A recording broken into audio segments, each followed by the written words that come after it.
Hello, everyone, and welcome back to Creation Myths. Tonight, I am thrilled to be talking election 2024 with my friend Jordan from Reason to Doubt.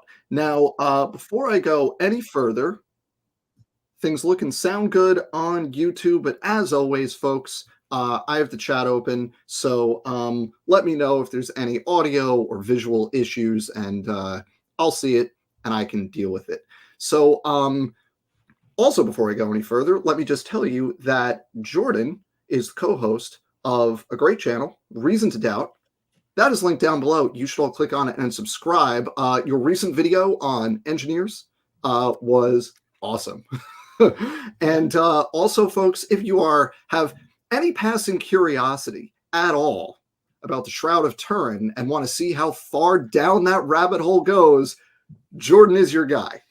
The answer is a lot further than you thought. That rabbit hole goes. So, Jordan, take a minute, tell everybody about you to whatever extent you want to share, and then we'll talk politics for a little bit here. Sure. I'm Jordan. I'm a nuclear engineer, just so you know that I'm smart and therefore qualified to talk about stuff. I do run Reason to Doubt, and it's a channel on skepticism. So I happen to be an atheist. We talk about religion a lot, but mainly it's about skepticism. So we somehow became the Shroud of Turin guys. So we talk about that an awful lot. We're not quite done, but we're almost done with our radiocarbon dating series of the Shroud. So that's been super fun. It'll be more fun when it's done. But just today we also released a video, or I did, on why you shouldn't vote for Donald Trump if you're a veteran or like veterans at all, because I'm a veteran, and so it's kind of personal to me. The spoiler is because he thinks you're a piece of garbage. So anyways, yeah, go check that out. Thank you. And so thank you for bringing up convicted felon and adjudicated rapist Donald Trump, because we are here tonight to talk about election 2024, which, as we sit here, it's Wednesday, October 30th, so the election is in 6 days. 6 days from now, we're going to start getting calls in some states, and it's either going to be really good or it's going to be really not. Now, if you're here watching this, presumably I don't have to tell you to vote for Kamala Harris, but for God's sake, just vote for Kamala Harris, people. We don't need to do this. Can we just, it's been 9 years of this. I'm gonna take my prerogative here. It's been 9 years of this asshole. Can we just be done, please? Like, we need to be done. I'll say that, you know what? If you don't like that framing, just vote for whichever major party candidate isn't a fascist. Whichever one. Good rule. You know, yeah. It's a good rule to have. And in this particular election, there's only one of them. Yeah. So,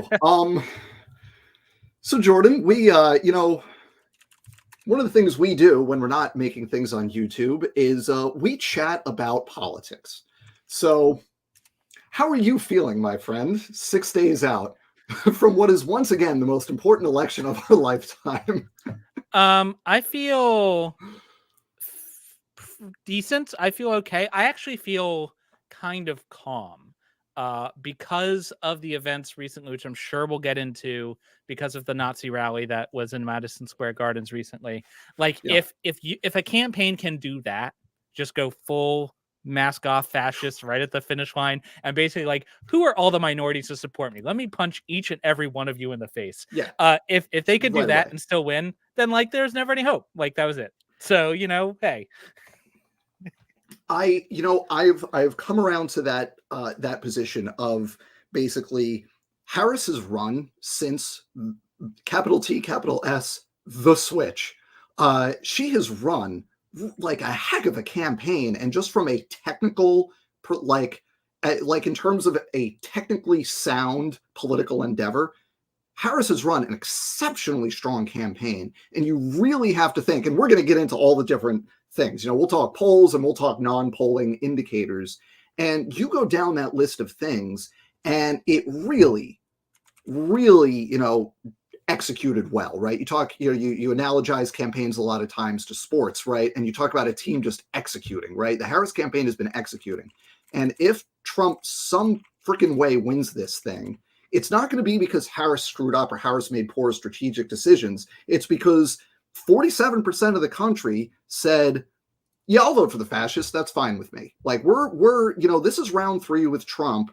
We're full eyes open now, especially after the Madison Square Garden Nazi rally, the sequel. Madison right? Square Garden 2, Electric Boogaloo. Yeah, right? Like, just, man.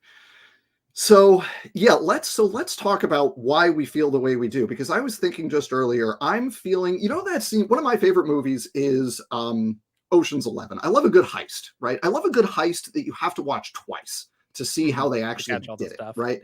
You got a good heist movie. 1, you got to watch it twice to see how it works. And 2, it actually has to work, right? And like Ocean's 11 does that. Inside Man, one of my other top 5 movies, does that. Like, it works.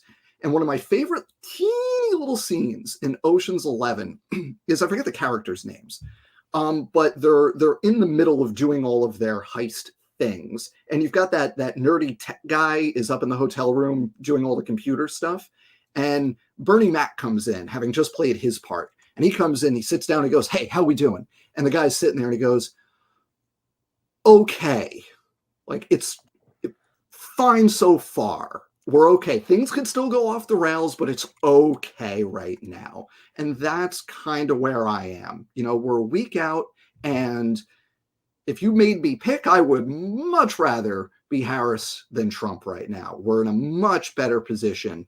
And, you look at the polling and you look at a bunch of other things that indicate one way or the other. You'd much rather be in Harris's position right now. And the polling, indicates a toss-up to slight favor to Harris, and everything else indicates Harris, has an advantage here. So we'll see what the next week brings, but I'm feeling cautiously optimistic, and you'll see when we pull up. Well, folks, we're going to pull up 270 to win in a little bit, and you'll see with our maps. I'm reasonably comfortable with a pretty robust map, but I think you're more bullish than I am. You think? We'll see. We'll see. We'll see. Yeah.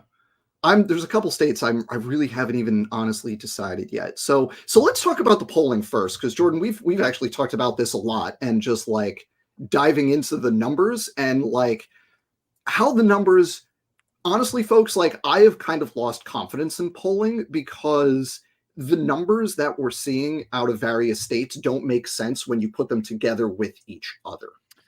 Right? Yeah. So I think something that people should keep in mind when they're looking at polling, just generally, is that all polls have a margin of error, and you can reduce that margin of error when you average a bunch of polls together, right? But even if the pollsters are great, if they're doing everything right, if their methodology is sound, then a good poll, a really tight poll, can get you within plus or minus 2 points. And so if you see a result of Harris +1 or Trump +1 or Harris +2 or Trump +2, those polls are all identical. Yeah. All they are telling you is it is too close for this poll to tell you. So every 4 years, we want polls to do the one thing they are the worst at, which is telling you the state of a very, very close race. Polls just can't do that. That's not, they can't. Like in 2008, which was our last not particularly close election, right? In 2008, the polls could do a good job of telling you beforehand who was going to win. For those of you too young to remember 2008, I remember watching the returns in 2008. When they called Pennsylvania in 2008 at 8:01 p.m. when the polls closed? That's when they called Pennsylvania for Obama. And at that point, everybody was like, yeah, we're done. We can go to, like, that's it. Yeah. Now we're just celebrating, so, right? Sure. And so that's a good point, that like polling is not useless. Knowing that a race is too close to call is still useful information. It is. And it can tell you that a state like Virginia, my state, it's almost certainly not going to go to Trump. Yeah. Like that can, and California never, ever, ever is. So like you can, so it can tell you some stuff. Harris is not going to win Utah, right? There are many states. Turns out there are 43 states that are not really in question. And it comes down to just 7 states that we're going to see. And the other thing to consider, so Jordan, spot on with the idea that, if you have a margin of error of plus or minus 2, a 58-42 in one direction is indistinguishable from a 52-48 in one direction is indistinguishable from a 52-48 in the opposite direction.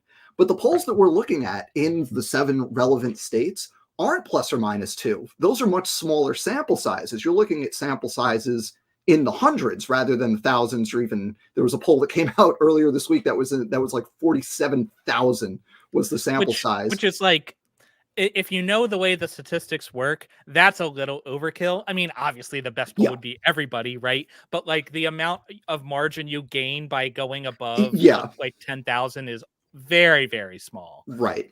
But now you look at, a poll of Pennsylvania, for example, it has a sample size of 700. Now you're looking at a margin of error of like 4. So, okay, so how do you distinguish in that poll from a 51-46 for Harris from a 51-46 from Trump?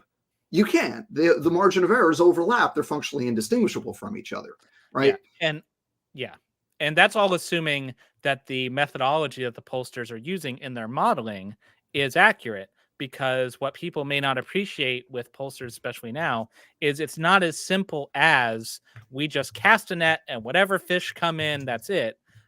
They do work on the back end to try to make their polling electorate match the electorate that's actually going to show up.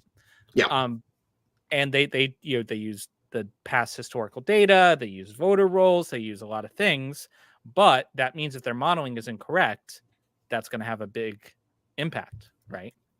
There was a really good kind of piece on this last week sometime, looking at a poll of Arizona that looked at different ways of weighting the responses. So you get a poll with 1,000 respondents, right? And you get 500 Harris, 500 Trump, right? Now, if you weight those by demographics, right? Maybe you got not enough white voters in your sample compared to what you think the electorate is going to look at. So you look at the white voters in your sample and you weight them heavier than the Hispanic voters, for example, right? That's going to change your ultimate outcome, even if your raw sample was 50-50. And so some researchers looked at a recent poll of Arizona. They dug into the data and looked at how the different decisions like this will affect the outcome of the poll. So what they found was that if you weighted by party ID, demographics like age, sex, and race, and a new one that they've been doing is recalled vote for past voters. So if you voted in 2020, who did you vote for? Because typically past votes are predictive of future votes. People typically don't change the party for which they vote. Especially the party they report voting for. Exactly. Which may not actually be the party they voted for, but it's the party they think they voted for now. Now they've convinced themselves that that's their side, right? So self-reported recall vote is one way you can weight the electorate. So what they found in this Arizona poll was that if you weighted by all of those things, you got like, it was I think it was like Trump plus, it was less than 1. It was like Trump plus 0.6 or something, right? It was tied, right? And then if you weighted by if you removed the recall vote and it was just party ID and demographics, then you got Harris plus 2. And if you removed the party ID and you just weighted by the demographics, so you're modeling your electorate by like age and race, then it went to Harris plus 3.5, which here's the thing. So now we're seeing a 4-point swing, right, in that poll, in the reported top line result of that poll, just based on the modeling assumptions that are built in. Right. And every one of those things that you may decide to include or exclude is perfectly defensible. Sure. From the same data. You shouldn't take away from this. Oh, the pollsters. Well, I mean, some of them are legitimate, but like your YouGovs and stuff, they're not trying to like nefariously manipulate the data. They're trying to do their best to give good data, but there's more than one way. Here's the thing, though. That's the next thing that makes me a little bit weird with the polling this year.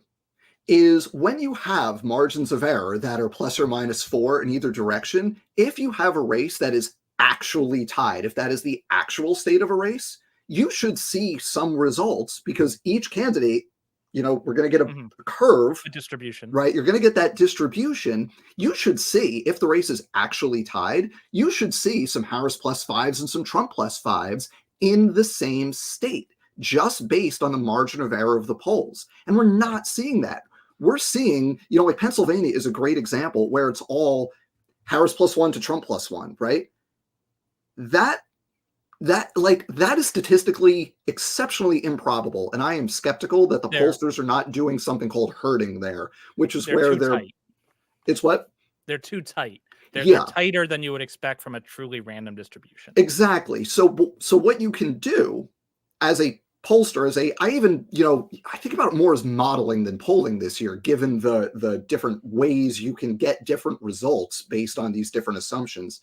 But what it seems to me is what some of the pollsters are doing is that they are basically starting from, I think this race is approximately tied, and they're getting to within 2 points of that by finagling things like, for example, the partisan composition of their polls. Like there was a recent poll that was Harris, I forget what state it was, but it was Harris +1. So it was the top line number, it was like 48, 47 for Harris. And if you dug into the actual composition of the sample in the poll, it was a Republican +5 sample, which would be the most Republican presidential year electorate since, I think, 1988. Yeah. So my point was not necessarily that the polls are doing everything right. My point was someone shouldn't look at the fact that they weigh for demographics or education or all these things and think that is necessarily nefarious, because that, if I do a random sample, I know some demographics are harder to reach than others. Yes. And so I know I'm not going to get as many of them as I should, as will show up on election day. And so there are perfectly reasonable things to do to adjust for that. But they're judgment calls, and these are human beings that are making these judgment calls, and human beings are fallible, and they don't want to be wrong. They want to be right, because that's how you make money as a pollster. Yeah. And so there is this real phenomena, which happened a lot in 2016, of herding, where they all believed the answer was this. And so consciously or unconsciously, their answers kind of coalesced around what they thought was real. And I think there's several effects going on. I think one, people are so terrified of undercounting Trump voters again that they're overcompensating just to make sure they grab every scrap of Trump voter they possibly can. They're calibrating, basically. They're fighting the last battle. They're fighting 2016, not 2024. Still. Right? Yeah. But the problem is they haven't had a really good normal year since then. You know, so 2020 for a bajillion reasons makes it impossible to use as a baseline. And we'll talk about this I'm sure we'll get around to the early vote. And of course, 2020 messed up our analysis of that because everybody was voting by mail, but it was heavily polarized by party. So it's impossible to draw conclusions. It's a whole giant thing. Before we continue on this conversation, I just want to highlight this comment. Has anyone else been watching Chesh's Project 2025 live streams? It's terrifying stuff. Yes, it is. Project 2025 is banana pants. It's the whole right-wing plan to basically make a Christian nationalist theocracy. It's terrifying. Yeah, Chesh and I did a stream on it because I wanted to do one, and I figured she's been reading the thing from cover to cover, so she'd be a great person to bring in. And the thing is, as I was prepping for it, because I'd read parts of it, but I was I wanted to chase down page references for the things I knew was in there and stuff. And everywhere I went, I was stumbling over another crazy thing. It's you could literally just take this thing, close your eyes, point to a random page, and it'll be nuts. Everything, you know? Yeah. It's wild. It is just, and there's lots of good resources out there. Man, it's really bad. I mean, it's abortion bans with no exceptions. It's and that includes things like contraception. Yeah, well, it's insidious because they won't say, "Oh, we're going to ban abortions." They're like, "Oh, we would never ban abortions. We're just going to define life as starting at conception and define abortion as not healthcare and make sure no doctors and nurses know how to do it and strictly track people who travel across straight lines." Creepy. We're not banning it. Okay. Come on. Yeah. They do that same shtick for when they talk about overtime. They're like, we want to give greater flexibility for workers to negotiate different types of arrangements with their employers. So instead of taking time and a half from overtime, maybe they could get extra vacation days. It's like, that's the end of overtime, right? That's what It's rough, folks. Okay, so we were talking about polling, and I think the takeaway here is that we don't know how accurate the polling is going to be, but the average miss at the state level is something like 3 points. And the key thing is that the states tend to be correlated in their errors, right? So, like in 2012, there was significant undercounting of Obama's vote share in the polls. So if you just looked at the raw numbers going into election night 2012, it looked like Obama advantage, but reasonably close. And it turned out to be not very close. And what this means is that we have a highly uncertain environment, but that does not necessarily mean it's going to be close, right? You Right. could have a very close election where it comes down to 15,000 votes in a handful of states.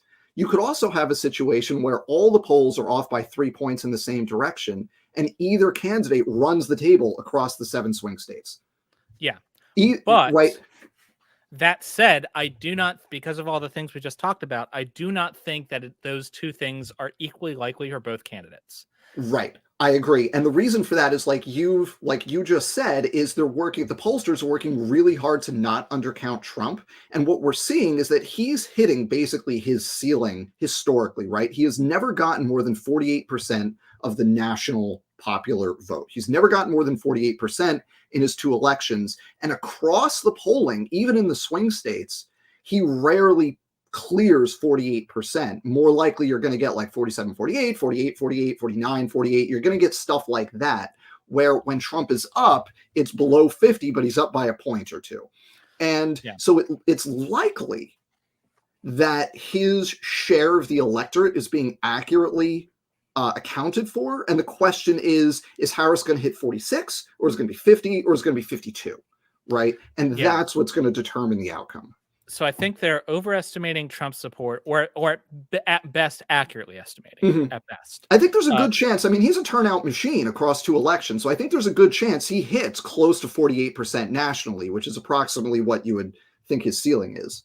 But there's a lot of things that are difficult to model that I think could lead to Harris being undercounted. So like you said, if you dig into the crosstabs, a lot of the, like for instance, I just went to a 538, looked at the most recent poll earlier, was Atlas something, 3-star poll, and their electorate for all their various swing states was like R+3, R+4. And like, okay, so maybe it is an R+3 environment. Maybe it is a very red environment. Possibly. That is a possible thing. Like, it's on the statistical distribution. Yeah. But it's not going to be more red than that. Like, that would be historically first in a generation levels of red, right? Like, you'd have to go back decades to get a more red environment, but it could easily be more blue than that. It could easily be more blue, and it would be weird that you would think you would get historically high turnout among Republicans and not match that among Democrats, because when we see that Trump is a turnout machine, it's not just for his own voters. So the 4 highest vote counts in U.S. presidential history: Biden 2020, Trump 2020, Clinton 2016, Trump 2016. Right? Those are the 4 highest. So I might be wrong. It might be Trump 2016 might be 5. Obama 08 might have been higher than Trump 16, I think, in terms of raw numbers. So my point is, he motivates both sides, right? So it is unlikely that you're going to have I think it's unlikely that you're going to have such a skewed environment. I agree. And then there's also other effects that I don't think are being captured well by the current modeling. So you've got things like the Dobbs decision. Now, that was highly motivating in 2022, right? But that was a midterm election. And I've listened to a lot of pollsters talk, and they basically, the way they're going into it is the midterm electorate is not the same as a general electorate. The midterm electorate is more plugged in. So they're assuming that's going to have faded. I don't think it has faded. I don't think it has.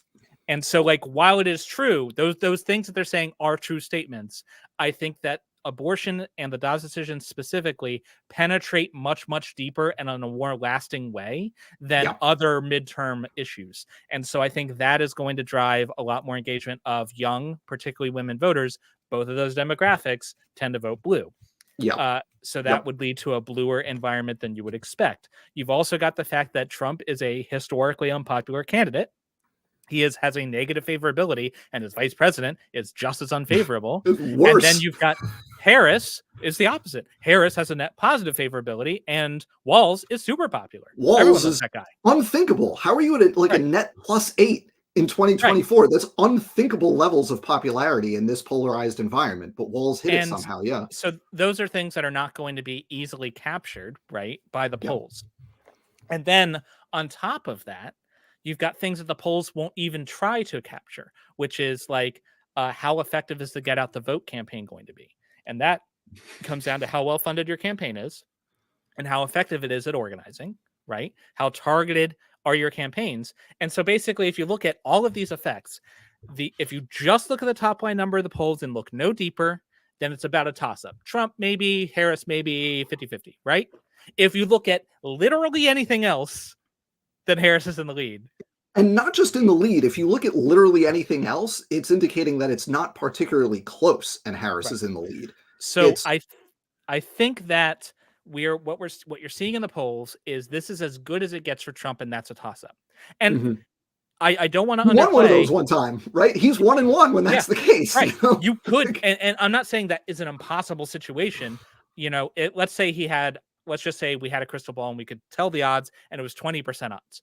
Well, that 20% odd things happen all the time. All the right? time. So that's like not a crazy thing, you know, but like I just have a very hard time believing that the environment is more favorable than the polls are saying to Trump, but it would be very easy for it to be less favorable. So Yeah.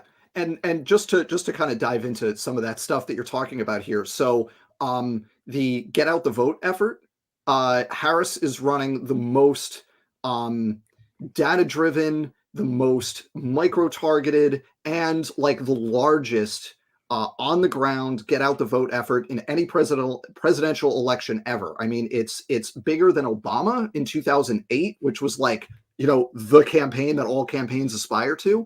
And there's just much more data than, I mean, we think about 2008 as like, you know, the tech election where like all the data kind of came into it. And we now have much more fine-grained data in terms of targeting this or that group of voters and this specific region, this specific town, this specific county.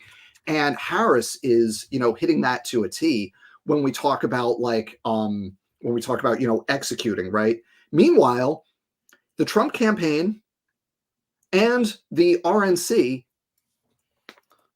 outsourced their count the vote efforts to Elon Musk. In large part to Elon Musk. Now, this dude has never run anything election related in his life, and his ramp up effort started in August. So he's trying in 2 months to do this. And what you have to remember is Harris inherited Biden's campaign infrastructure. So while Harris is a new candidate at the top of a ticket, the campaign has been building for all year. And even before that, you saw like the missteps that were being made. The Trump campaign buying into their own narrative of it's going to be a red blowout year. So they're putting offices in Virginia. They were like investing hard in Virginia. You're not winning Virginia. You're not winning Virginia. You're not winning Virginia. So like, and every dollar spent here is a dollar not spent in Pennsylvania, where you could win, right? So they're opening field offices both in Virginia, where they're never going to win, New York, where they're never going to win, New Jersey, that they're never going to win. No, they should totally opening it. They should totally compete in New Jersey. That's my favorite one. Is that Elon Musk was diving into the early vote numbers in New Jersey over here, where Republicans. And so the way you look at the early vote numbers is you know the party registration of who has voted, right? You don't know who's voted, you don't know who they voted for, but you know by party affiliation who has voted and what the return rates are, right? So what Musk looked at for New Jersey is he looked at the in-person early vote, which in New Jersey, we have mail vote for any reason. If you want, you just do mail vote. You could do early in person or you could do election day in person. And Democrats in New Jersey love that mail vote. We love that mail vote. Republicans like the early in-person vote. So for early in-person, Republicans have a slight edge. It's like 5,000 votes out of like 250,000. Republicans are up in terms of the party registration of the voters by about 5,000 votes out of like 250,000 for early in-person. And Elon Musk sees this and goes, Look at that. New Jersey's in play. We're holding it even in New Jersey Yeah, in the early right. vote. Meanwhile, Democrats are crushing Republicans 3-1 in the mail vote return so far. Yeah. And it's over 1 million. Like, it's not even close. But this guy doesn't know what he's doing. He's running the Trump field campaign. He has no Exactly. idea how to allocate resources, has none of the relationships with the local party infrastructure that you have to lean on to get this stuff done. It's a complete disaster. And you know what? There's a phrase that what's the guy's name? Ben Wickler, the head of the Wisconsin Democratic Party. He's like, we need 50 of him. Just put him in charge of every party, and like we'll win every election forever. But the way he thinks of elections in Wisconsin, because Wisconsin's basically a 50-50 state, is he says it's within the margin of effort is the phrase that he uses. And I really like that. And you look at the Harris campaign versus the Trump campaign, and you go, okay, if it's within the margin of effort, who's actually going to like execute Right. over the finish And line there? the thing is, you could afford to be sloppy and untargeted like this if you were drowning in cash, but the Trump campaign is not drowning in cash. They're not. They are way less flush with cash than Harris has been. Harris has trounced them on fundraising numbers the entire way. More So money she than has God. right. So she has the extra money to do a little bit of ads in a places where she's not going to win if it'll help a down ballot or something like that. Like that's Right. a thing you can do when you have tons of money. Yeah, when you've raised $1 billion in 3 months, you can do that, right? Right. And so like while the Trump campaign is like running trying to like do a bunch of stuff in Ohio, it's like what are you doing? Like what are you doing? Like yeah. So Yeah, in it's really terms of dumb. campaign infrastructure, there's no question which campaign's been run better.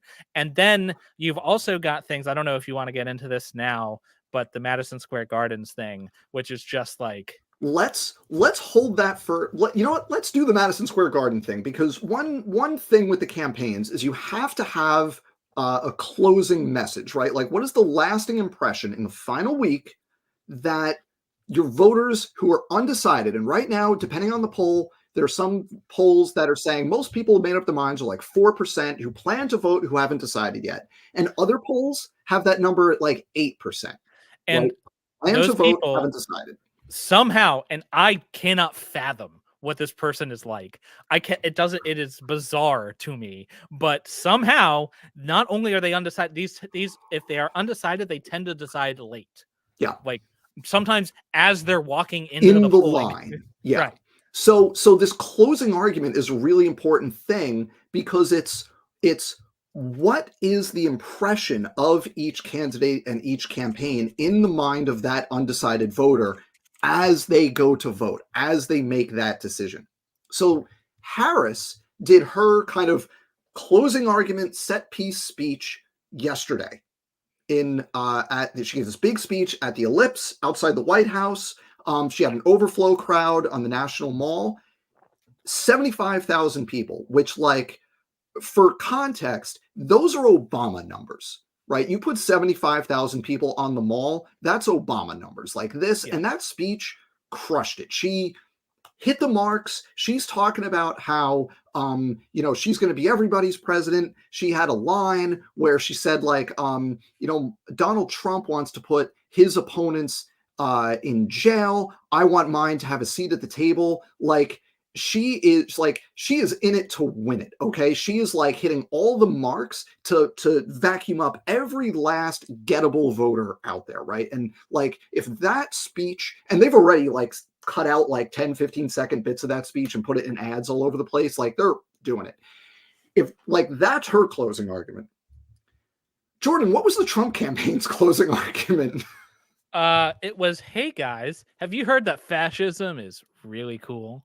So like it was, so in case you haven't seen it, in case I encourage you to just Google Trump rally Puerto Rico. And what that will do is give you the story that has the most legs, and that is the least racist thing that was said at this rally. Oh, it was like so racist. it is the thing. So just in case you don't know, there was a comedian who, he's the opening act. He is the first guy to show up. And at a rally with Trump Vance in front of him, he says, the line. He says, "Hey, things are getting crazy. I heard. I don't know if you knew this. There's actually a floating pile of garbage in the middle of the ocean. I think it's called Puerto Rico." And even in this Trump rally, people are like, "Whoa!" Like, Whoa. yeah, Yeah. right. It did And not land in the it room. it went way worse than that from there. Like, however bad you think It was it was so much worse. worse. There was a joke about this comedian made a joke about spending Halloween with his black friend carving Carving watermelons. watermelons. Tremendously racist. I will not repeat the joke about how Israel and Palestine should solve their issues with a game of rock, paper, scissors. It was exactly as racist and anti Semitic as you expect. It was Yeah. horrifically bad. And other speakers were of comparable quality. It was Right. so bad. Giuliani with Palestinian toddlers are terrorists and deserve to be killed. Mhm. With Trump himself saying that the press is the enemy of the people and should be dismantled.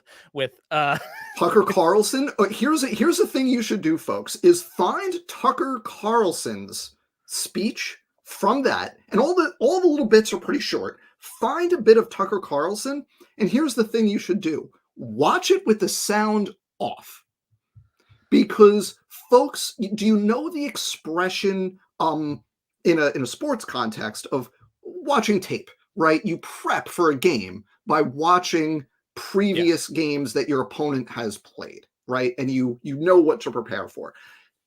Tucker Carlson prepared for his appearance at this rally by watching tape, and you can tell by his mannerisms and his gestures, right? You can tell that he prepped for this by watching tape. And what tape do you think he watched? Jordan, I know that we did this exercise because I sent it to you. well, so what he did was he's like, oh, Madison Square Gardens. There was a big rally in Madison Square Gardens. Man, I think it was in the 1930s, and it was about putting America first. I'll go watch those. And boy, did he nail it! I tell man, you what. his let me tell you, folks, the hand gestures, the way there was a specific totalitarian dictator from the Yeah, 1930s and 40s that he was I emulating. I think there were Like, 14 specific words that Tucker Carlson was envisioning when yeah, he was writing his very speech. specifically.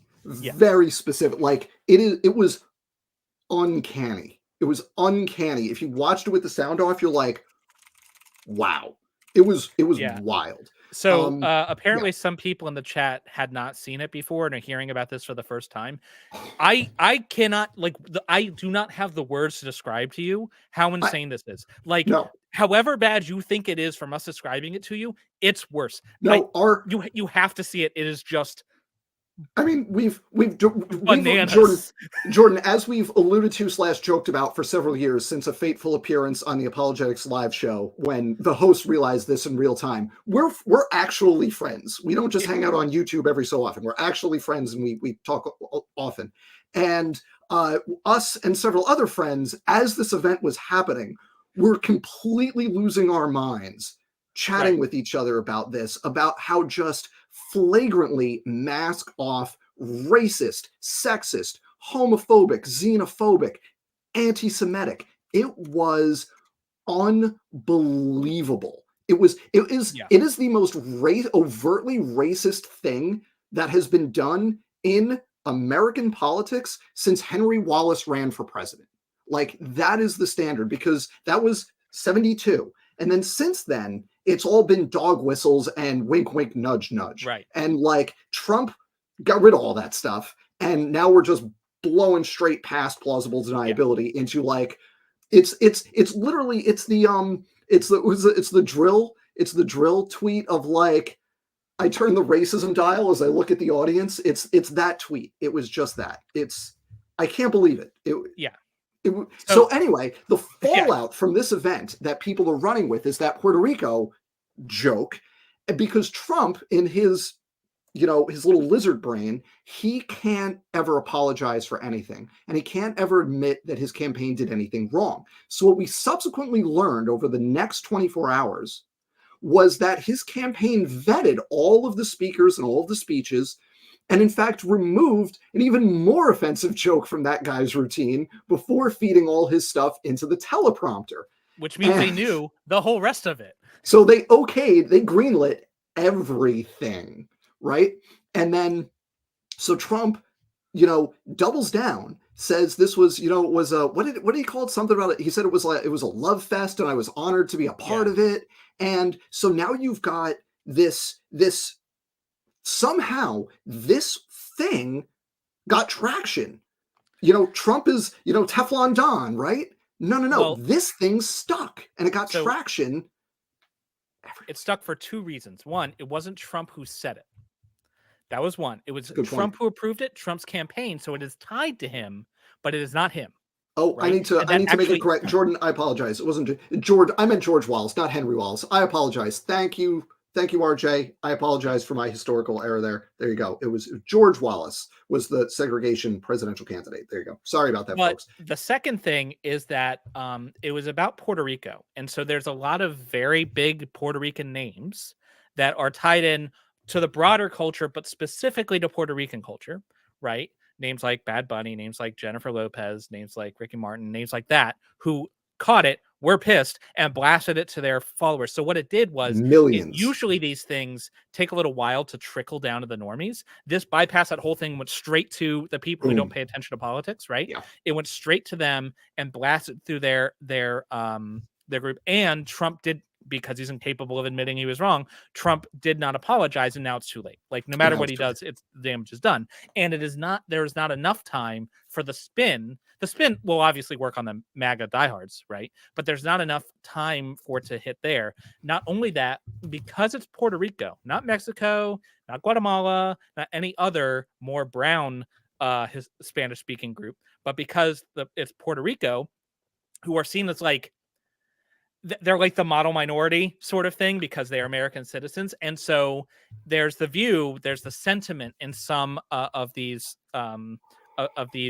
cultures that's like, or these subcultures, subgroups, that if they'll say this about them, then that's what they think of all of us. Right. Yeah. There's a little bit of you're not just hitting Puerto Rico, but even if you were, that's bad enough. That's what, 200,000 voters in Pennsylvania, or 500. There's a ton. 4% of the population of Pennsylvania is from Puerto Rico. 4%, and they vote at about the same rate as everyone else. And so, in Pennsylvania, a place that is going to be probably decided, or could very easily be decided by less than a percentage point, if even 10% of Puerto Ricans in Pennsylvania decide either not to vote for Trump if they were going to, or to vote for Harris when they weren't going to vote at all, that's the game. Or to switch if they were going to switch. Whatever, right? And so, like, to take a directed swing at this place, like, he has been gaining ground with Hispanic, Spanish-speaking voters for years, and he's just like, just burn it. Anyway. Yeah. No, that's exactly what's going on here. It was incredible. I mean, to give you an idea of just how fast this penetrated everywhere, it was either on Monday or Tuesday on The View, one of the co-hosts did a monologue on this. And like, it normally it takes time to go from a political event through the political news, the mainstream news, into the non-political arena. Right. That takes days, if not a week. In this case, 48 hours. And under 24 hours, you had all these big name celebrities like condemning it. And so this is an example of the kind of thing that, like, you can't capture in polling. Like, it takes a week or so to get any kind of numbers from a poll, because they have to go out there, they have to do it. People need to have heard about it, they need to have formed opinions, so you really need 2 weeks to kind of like get a real good feel. And it's too close. Like, we just don't have time. We're not going to see it in the polls. Yes. So you'll never see it in the polls. And when you're in a very tight race, every little thing matters. And maybe, I don't know, spitting in the face of an electorate that you're really counting on, not a great move right at the end. I don't know. We really are in a situation where if you move 10,000 votes in Pennsylvania, 5,000 votes in North Carolina or Georgia or Nevada, that could potentially be decisive. Right. Where the likelihood that one of the 7 swing states is decided by fewer than 10,000 votes is substantial, right? So, like, the numbers of votes we're talking about here, in the grand scheme of the numbers of voters, is very much on the margins. But in terms of when we have this level of uncertainty because the polling is so close, anything like this could be decisive. It's just an amazing own goal to make this the thing, the last impression that And people get as they're making up their mind. as an example of the Harris campaign, so I don't know if they heard about this, if it was just serendipity or if they like had the inside scoop, but they had that day published, hey, here's Harris's plan to help Puerto Rico. Here's our plan. And within hours, like same night, there were political ads with the clip from that comedian next to Harris and her plan playing in Puerto Rican neighborhoods that night.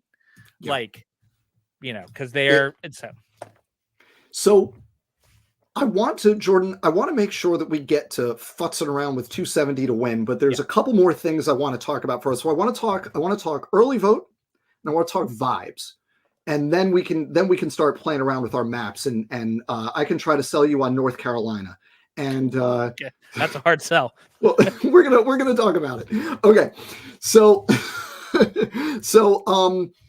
the first thing, so this is something that I'm guilty of, Jordan. I don't know if you're guilty of this, but given how much I know about your level of interest in politics, which I will, in a not derogatory way, describe as obsessive, which I think is fair. If you're anything like me, and folks, many of you may be like me in this regard, I've been mainlining not just polling, but also early vote numbers, because why not? Actual data, right? More data, that's always good. We always want more data. But here's the thing, and Jordan, I just want to just kind of do my little spiel on this, and then I will invite you to contribute whatever you want to it. But here's the thing with the early vote numbers. Playing with early vote numbers and trying to interpret them is fun, but don't do it. It's a fool's errand. You can't do it. And here's why. We don't have a good baseline. We don't have good expectations because 2020 changed everything about the modes that people use to vote, right? So in 2020, you had a bajillion states that transitioned to largely, if not almost entirely, mail vote for the first time. And then in 2022, they largely maintained the option of voting by mail, but went back to having in-person voting either early and or on election day as an option, right? So you have all these different voting modes. And in 2020, and especially in 2022, they were highly polarized by party. Right in 2020, basically everyone tried to avoid going in person if you could, except for, a relatively small fraction of people, right? So there was a lot of early and a lot of mail vote. 2022, it was extraordinarily polarized, where Democrats tended to vote by mail, Republicans tended to vote election day in person. Now, what we're seeing right now is a depolarization of voting mode, where many of the 2020 and 2022 vote by mail Democrats are going back to in person, either early or election day. Many of the election day Republican voters are either voting by mail or early. So what we can get from these numbers is the total turnout among registered voters from the different parties. And we can do it by county usually. So like in Nevada, you often talk about like Clark County, Washoe County, and then like the rurals, right? The really sparsely populated, very Republican counties. And you can look at the relative turnout levels of Democrats and Republicans day by day in each of those locations. But what that doesn't tell you is anything about what the ultimate turnout will be, right? So you can look at the turnout compared to 2022 or compared to 2020, but that doesn't tell you what the ultimate turnout is going to be. Is it going to be 60%, 65, 70% for a particular county, a particular demographic? We don't know, because what we're seeing is the shuffling of voting modes, right? So we're seeing these different patterns by state. Nevada has one pattern. North Carolina, Georgia, Pennsylvania, Michigan, Wisconsin, they all have different patterns of regionally where the early vote is coming from, where the mail versus the in-person vote is coming from, what the return rates are by party according to region and according to vote modality. So we don't know the extent to which votes that are happening currently, the mail vote and the early in-person vote, are just cannibalizing votes that would have been cast on election day, or whether they actually represent new votes that would not otherwise have been cast. Given that level of uncertainty and the way the pandemic shuffled up our understanding of how and when people vote, We can't draw any firm conclusions from any of this, so don't do it. That's the thing. Don't do it. And then there's one more wrinkle on this that makes it even more uncertain. And it's this. Many states since 2020 have adopted automatic voter registration, which is where, for example, when you apply for a driver's license or when you apply for any kind of like welfare, unemployment insurance, right? And when you do any kind of interface with the state like that, you also are automatically registered to vote unless you opt out. Those automatic voter registrations, definitely in Nevada, and I'm not sure in other states, but I think it's the case elsewhere, but I forget the other rules state by state, it varies. But at the very least in Nevada is the example I know for this. They are registered as independent by default, and then you have to affirmatively go back and change your registration to either Democratic or Republican if you want to change it. So what we're seeing in Nevada right now, for example, is a big surge in the fraction of the early vote that is not affiliated with either major party. Now, does that indicate a realignment in some way? Or does that indicate a bunch of people that were registered automatically and just didn't do the extra step they needed to take in order to switch to one of the two major parties? The answer to that question is we don't know, and we won't know until after the election is over. So whatever you're seeing, you can look at like a thread on Twitter, right? And you can find a thread where someone just posts with no commentary, just here's the early vote numbers for day 12 in Clark County, Nevada, right? And then you will have people below that confidently, 100% certain, saying this is a blowout for Harris, this thing is over. And then right in that same thread, you're going to have people saying they're not making up the gap, this thing is done, Trump wins Nevada, take it to the bank. Don't believe any of that stuff. Don't believe any of that stuff. You can't, just don't do it. Don't do the early vote tea leaf reading. You can't do it. Just save yourself the trouble. That's what I want to just say about the early vote. It's too much. There's too much uncertainty. Don't do it. Anything to add, Jordan? Yeah, so anyway, I was looking at the early voting data and How's Clark County looking? Have we built up that firewall? How are we doing? Are we going to hit 500 today in Pennsulvania? So I haven't been prognosticating at all based on the early voting data. I'm just interested in what it is. And so I'm putting no evidentiary weight on it whatsoever because it's just way too uncertain for all the reasons you just described. I do like that we've got hundreds of thousands of extra votes compared to Republicans in Pennsylvania. That's cool. Nice. But I'd rather that than not have that, Right. Rather be up than down, right? Right.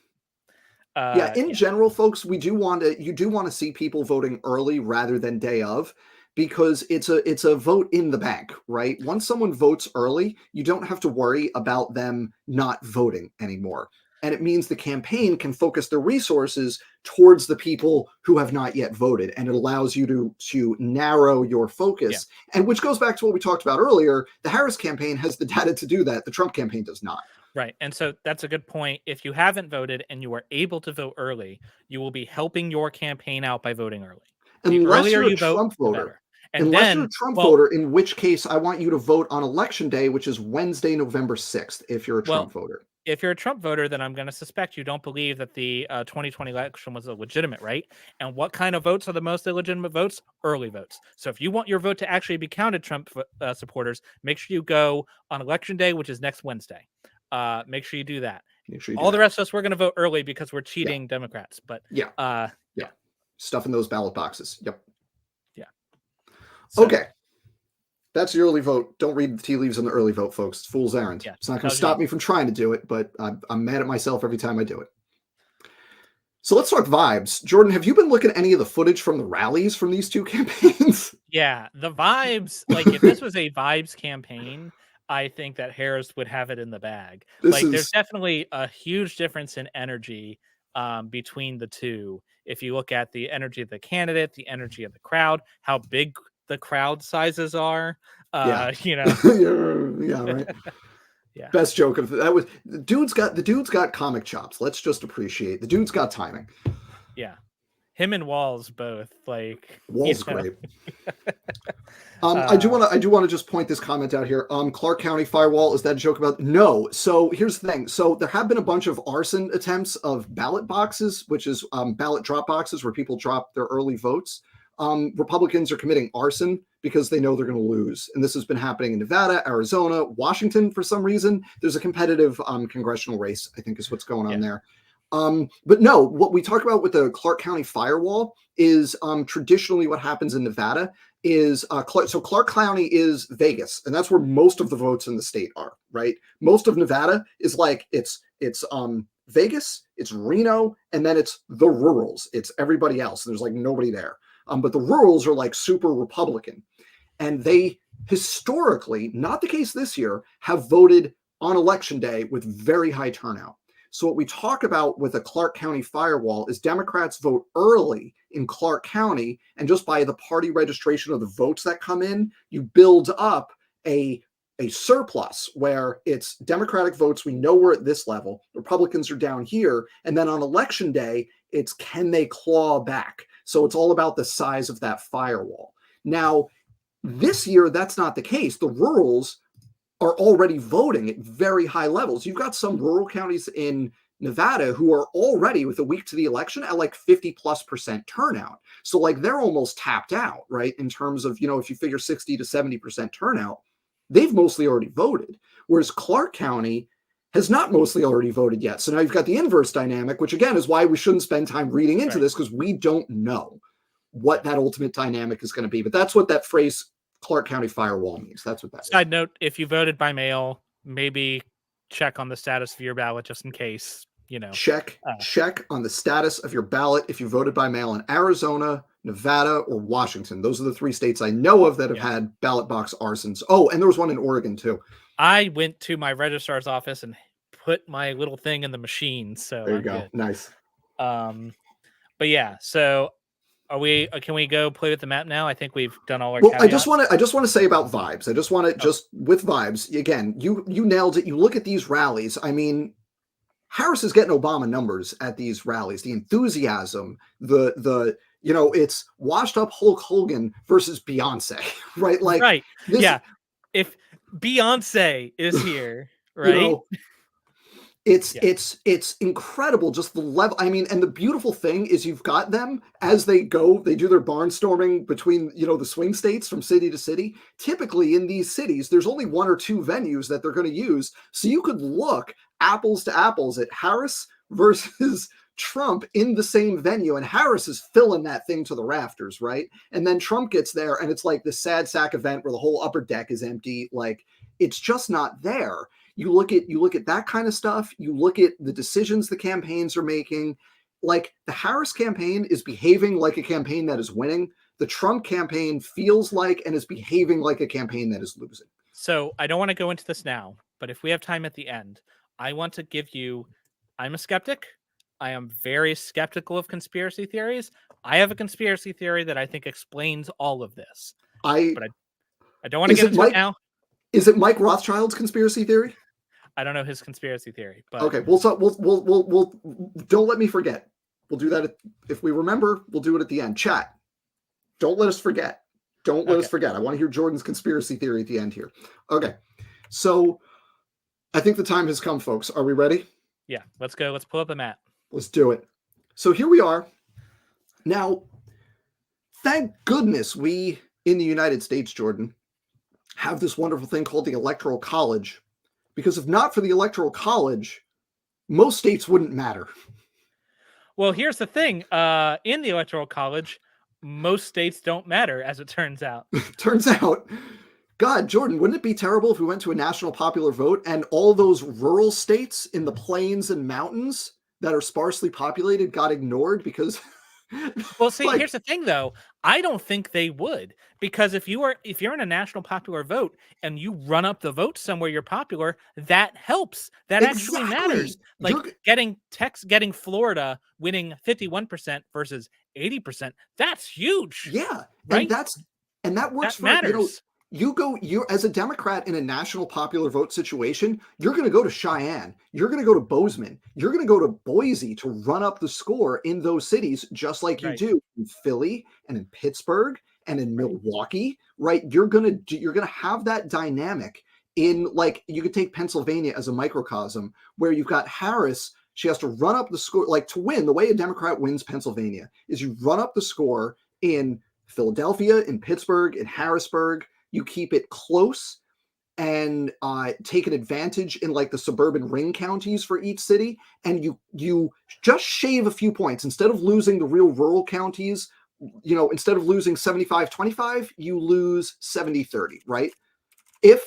And that means that those counties, those rural parts of, like, Pennsylvania and Arizona and North Carolina, they get attention from the campaigns. If you had a national popular vote, you would recapitulate that dynamic nationwide. So you'd have Democrats competing in Salt Lake City. You'd have Republicans going to New York, presumably to do something other than have a Nazi rally, because Right. you'd actually. I mean, they'd still do that, obviously, while you're there. If you wanted to, they could still do it. But the point would be to, like, maybe eke a few extra percentage points out of Staten Island, right? Like, you would see a nationalized campaign if you had a national popular vote. But that's neither here nor there. We have 7 That's states not what we have. So if you're not from America and you don't know, the way that the American system works is for all but a couple states, Nebraska and Maine, but they're not battlegrounds, so it doesn't matter. Don't worry about it. If you win 50.1%, if you get a majority vote in any state, you get all of its electoral college votes, which is like, you know how when you're playing a video game and you pay money to get, like, beaver bucks or whatever, electoral college is the beaver bucks of it's the loot box of votes, right? You turn in your votes to get this fake currency that then you buy the thing with. Yeah. And so most states are so far beyond, like, they're not a Republican is never winning California. A Democrat is never winning, like, North Dakota. So, like, they're not competitive. In this case, there are 7 states that are close enough that either party could win. And so basically they decide the election. And because the number of electoral votes, it's set by the members of Congress, which is 435 members of the House of Representatives, plus 100 members of the Senate, 2 per state, plus Washington. We add in Washington, D.C., gets 3, right? So that gets you 435 plus 100 plus 3, gets you 538, which is the website 538. That's where it comes from. Which means to win the presidency, you have to cash in 270 beaver bucks. Or if you're Chuck E. Cheese, right? The presidency costs 270 tickets. But there's only 538 tickets up for grabs in the whole arcade. Yeah. So you got to get 270 of them. Some weird stuff happens if nobody gets to 270, which we can maybe talk about, but, like, don't worry about that. I'm not even gonna go there. Not even gonna do it. So if you look at if you allocate the states that are not competitive, this is what you get. Harris starts with 221. Trump starts with 224, with the remaining 93 up for grabs, spaced across these 7 states: Nevada and Arizona in the Southwest, Wisconsin, Michigan, and Pennsylvania in the Midwest/Rust Belt. What used to be called, and you still hear it called, the Blue Wall, was called that until 2016, because from 1992 to 2012, Democrats won that Midwestern, Minnesota, Wisconsin, Michigan, Pennsylvania, every election. We called that the Blue Wall. We lost them in 2016, but then we got them back in 2020. So those 3, and then in the Southeast, you've got North Carolina and Georgia. And all of these states have their demographic quirks. So, Jordan, let's start with the Midwest. Because we each have our maps that we think are gonna happen. And I've set this map to where we have, so you can set this to varying levels of swing. I just have this set to red or blue without any, leaning or whatever. We just want to allocate the votes. So I think we can agree that of these 7 states, Michigan is the least likely to surprise anybody. So I think, like, Michigan should be blue. If Harris loses Michigan, like, we are well and truly effed at that point. If Harris has lost Michigan, she's also lost Wisconsin and Pennsylvania and Nevada and, like, all of them. Michigan is the furthest blue of any of these states. I think Biden won by a pretty comfortable, like 3 points, I think it was in 2020. So that should be blue, and in both our maps, we should agree on that. Now, Wisconsin has actually been polling pretty okay for Harris, and Wisconsin has the best state Democratic Party operation in the country. That's Ben Winkler's operation. They've been killing it since 2016. They revamped, like he took over, they revamped their whole thing, and they've been knocking it out of the park since then. So I think in both our maps, we have Wisconsin going blue. Yeah. Yes. There we go. Now, I'm going to skip Pennsylvania because Pennsylvania is the linchpin of the whole thing. So I'm going to skip that one. And I want to ask you how you're feeling about Nevada. I think Nevada will go blue, but it's the one I'm least confident on. Okay. But I have it in my blue column. Okay. I also have Nevada going blue. Now, this is where it starts to get really iffy. So you can see, let me scroll up here. We're now at 252 to 224. Democrats only need 18 more electoral votes, but here's the dynamic here. Pennsylvania gets you 19. North Carolina, Georgia, and Arizona don't. So if you don't get Pennsylvania, you need 2 more states. Arizona, hypothetically, also doesn't get you there. So what you need, if you don't get Pennsylvania for Harris, you need either North Carolina or Georgia. Now, Trump, on the other hand, has a narrower. The way I think of this is you can think of this almost like poker. Like Trump, if we allocate the votes like this, in fact, even if we just say, put Nevada like that, at that point, Trump basically has to draw an inside straight. Oh, hang on. I messed up my map. There we go. New Mexico. Sorry. Hang on. We got to go back to the baseline because I had New Mexico wrong. Here we go. Here's your baseline, 226 to 219. Sorry. I had New Mexico I didn't wrong. catch that either. Sorry. New Mexico is blue, not competitive. So if you allocate, as we think is reasonable to do, Wisconsin and Michigan, now you're up to 251. Now I want to show everybody something really interesting here, and then we'll put Nevada back in the column. That does it. That's it, 270. Trump can win everything, and he only gets 268. That's the narrowest path you can get, but it's also very realistic. And the thing with this is, like, Nevada doesn't matter for that. Right? So Nevada, take it or leave it. Nevada and Arizona doesn't even get you there. It only gets you to 268. So Harris needs to win basically either Pennsylvania or one of the other eastern states plus one of the western states. And we both have Nevada in our column, so let's put that there because that opens up other paths, right? That means if this is the map we have, this means Trump has to draw an inside straight in order to win because he has to win all of Pennsylvania, North Carolina, and Georgia. If he loses any of them, right, you flip North Carolina, 273. Georgia, same thing. And then Pennsylvania, of course, gets you over the hump to 276, right? So this map, if this is what we're going with, which I think is very reasonable, we agree that these are how these states are going to go. Trump has a hard job here, right? So now let's talk. Should we do Pennsylvania? I think we disagree more on the southern part of the map. So let's talk Pennsylvania. So if you had asked, I have thought Pennsylvania was going to go blue. I feel more confident on that since Madison Square Gardens for the reason that, so I'm just looking at the 538 polling average, right? So the 538 polling average, if you adjust it, is R plus 0.2. Right now, that means that basically any movement to the left puts it in the Harris column. And for all the reasons we spent an hour discussing, I think that they're overestimating. But even if they weren't, Madison Square Gardens by itself could get you over that 0.2 hurdle. Assuming the 0.2 is accurate, which is not a sound assumption because you've got margins there, but assume the 0.2 is accurate, 10,000 votes in Allentown changes that, right? Right. And so I think that I think that with it as tight as it is and everything mattering, I think that the superior campaign will win. Now, Bread of Life has a good question. She asks if the Arabs in Michigan are going to bite the bullet and vote for Harris.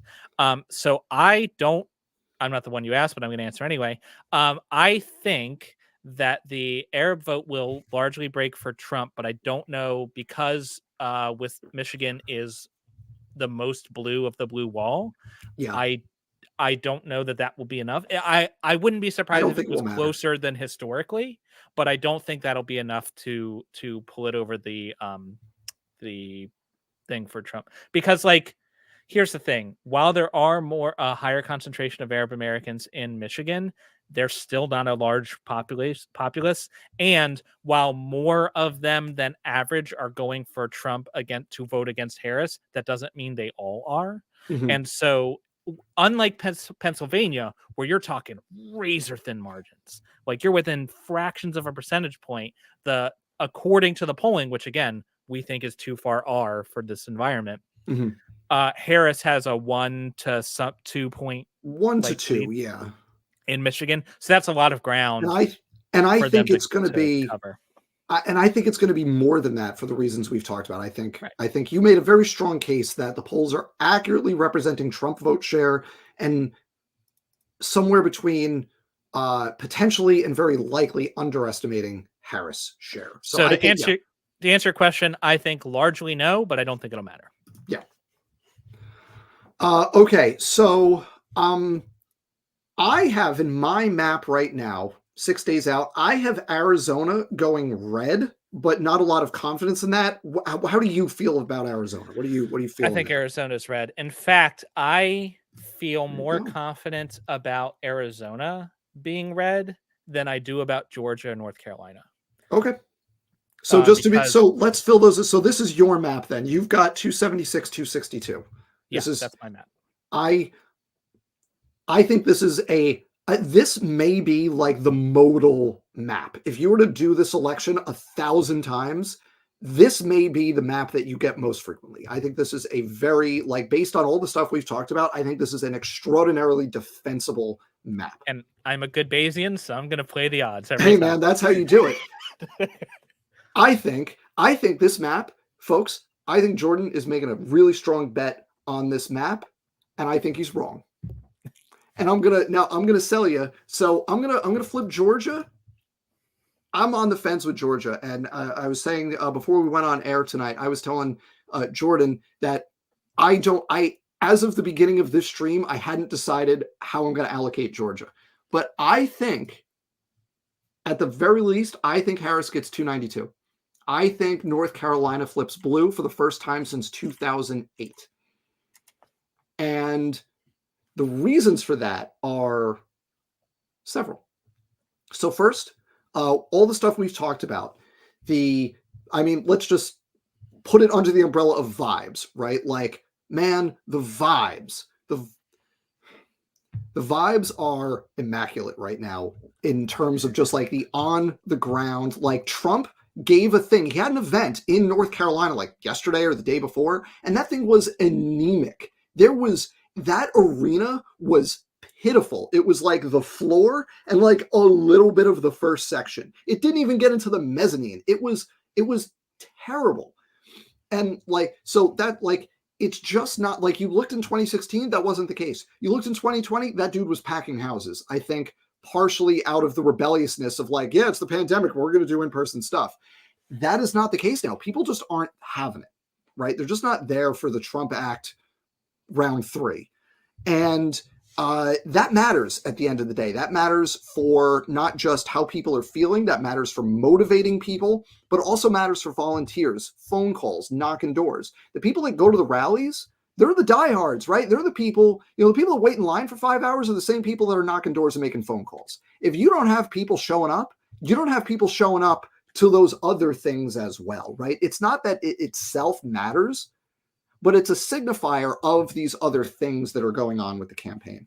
It's kind of like fundraising in that way. Fundraising can matter more directly because of ad buys and stuff like that, but in a lot of ways, it's like a zero sum like game. But like fundraising is valuable as an indicator as well. Like, people who fundraise more tend to win more, but that's not just because fundraising wins, but also because if you're winning, you tend to make more money. Right. The Right. causality flows in both directions, right? It's Right. people want to donate to a campaign that they already support, and then that money then allows the campaign to do things that garner more support, right? It's like a win harder mechanic. Yeah. Yeah. And so I think those dynamics you have going for you. Then there's two more dynamics that I haven't mentioned yet. One of them is specific to North Carolina, and one of them is national. The one specific to North Carolina is the hurricane.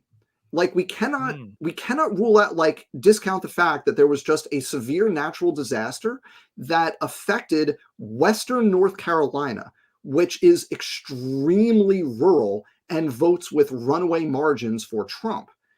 If you depress across that, if you look in this map, like, you're talking about like the tail of North Carolina out here that sticks out to like Georgia and Tennessee in the Appalachia region of North Carolina there, that region, if they have depressed turnout by just like 10%, that's enough to flip the state to Harris, because those counties are extraordinarily red. Meanwhile, further east, you have like the Research Triangle, where you have the same dynamic that you see in a lot of other places like Texas, where you've got cities that are rapidly growing that are very highly Democratic. And a large question in a lot of these states is, where's the tipping point where the cities outvote the rural counties, right? And in like Nevada, we were talking about earlier, like Clark County outvotes the rest of the state. So like the rest of the state has to have just, you know, I don't know what the right word would be, just gangbuster margins for Trump in order to come over the top of the Democratic vote in Vegas. That dynamic happens in, you know, Virginia, right? The Northern Virginia, the rural and suburban Northern Virginia corridor. Well, hold on. Hampton Roads and Richmond do our part too. No, I know, that's part. I mean, it's got a tail. That's part of the thing. The you know, that Northern Virginia, it stretches down. Yeah, right. It's Dan. I know you're not from Virginia. Don't lump us in Nova. Don't do that's that. Fair. I know, fair. I know you're Richmond is 2 hours away. I know, it's fine. I know. I just when the Great Schism occurs, the Northeast utopia that stretches from Maine will get Richmond, is what I'm saying. Yeah, that's fair. Right, we're going to get Richmond, but we're not going to get the rest of Virginia, is what I'm saying. Right. Yeah. When the schism happens, and Charlottesville will be like East, like Berlin behind the wall. Right. yeah. And then God help the Research Triangle down in North Carolina. Right. Yeah. Okay. So that's one reason that I think North Carolina is going to go blue, is it won't take much of a change in those rural Western counties, because it's so, you know, we're looking at margins somewhere between, probably, if I had to guess, 10 and a few 100,000, you know, the low hundreds of thousands of votes, right? 10 to like 200,000 to 300,000 will be the margin in North Carolina in either direction. So if you lose 10% of the vote in those rural counties, that could potentially be decisive, and it helps Harris. The second thing that applies not just to North Carolina, but everywhere, is that we have not mentioned, Jordan, that it is 2024. We are no longer in the acute phase of the COVID pandemic, but, you know, our new friend, SARS coronavirus 2, is still out there. And we would be remiss if we did not acknowledge the fact that the different responses from Republicans and Democrats, and Republican cities and counties and Democratic cities and counties, and Democratic voters and Republican voters, have resulted in a disproportionate share of Republican voters dying from COVID compared to Democratic voters. And like, this is morbid, but I think this is an underappreciated aspect of why Democrats overperformed in 2022 and in all of the special elections since then. One of the hallmarks of the various elections, whether it's the special elections in 2021, 2022 midterms, all of this stuff, what we see is that you've got Republicans hitting their vote margins in the rural areas that are highly Republican, but they're not hitting their turnout absolute numbers, right? They're hitting the margins, right? If they've historically won 70-30, they win 70-30, but instead of being 100,000 votes, it's 90,000 votes, right? And that little difference, right? You look at how many counties there are in Wisconsin, right? There are nine. I know this because they always talk about this in primary season for the caucuses. There are 99 counties in Iowa, right? And most of them are heavily rural, heavily Republican counties. Now, Iowa's not a swing state, but I'm using it as an example because I know the number 99. So let's say 90 of those counties are heavily Republican.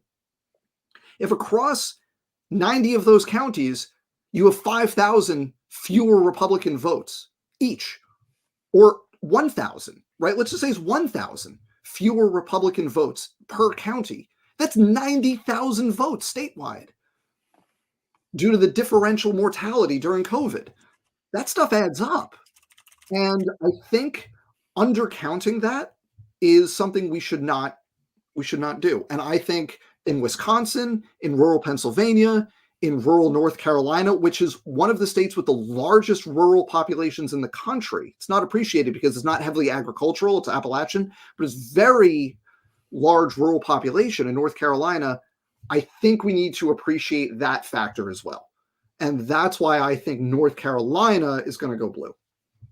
See, I thought when you said the thing that was specific to North Carolina, I thought you were going to talk about how the gubernatorial candidate for the Republicans is a straight up self-avowed Nazi. And not exaggerating. Nazi. Self-described Nazi. Capital N, capital A, capital Z, capital I. Self-described Nazi who wants slavery to come back. But unfortunately, well, he's losing hard. He's losing as hard as one can lose. He's losing extraordinarily hard. But there's not much of an up ballot, like sort of. Yeah.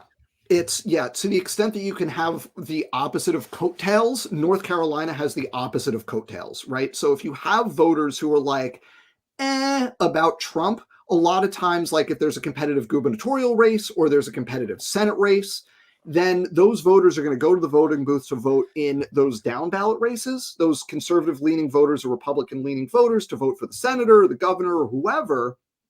And they're in there and you know what? I'm here. I'm voting Republican. I'm just going to vote for Trump anyway. That's not happening in North Carolina. There's no competitive Senate race. And the gubernatorial race is going to be a double-digit blowout. It is not going to be anywhere near close. And that counts for something. Yeah, it's I mean, you'd rather have it than not, but like statistically, how many? Inverse coattails is not a strong effect. But I mean, every little bit counts. If it's if it's not zero, it's every one of these little things is not zero, right? We talk about the Puerto Rican thing, we talk about the inverse coattails, talk about the hurricane, COVID, right? Every one of these little things is, and that goes for other stuff too. Like Jordan, you talked about the stream you did about Trump insulting veterans, right? How many percentage points does that move nationally? Not very much. But in a race this close, you stack on 0.1% here, 0.2% there, 0.5% there. All that stuff adds up to make up a decisive margin, right? So that's why in my map, I have North Carolina going blue. I believe it is a plausible thing. I think that North Carolina will be tight. If I were laying money on it, and I haven't decided if I'm going to lay money on it yet or not, then I would not bet on it personally.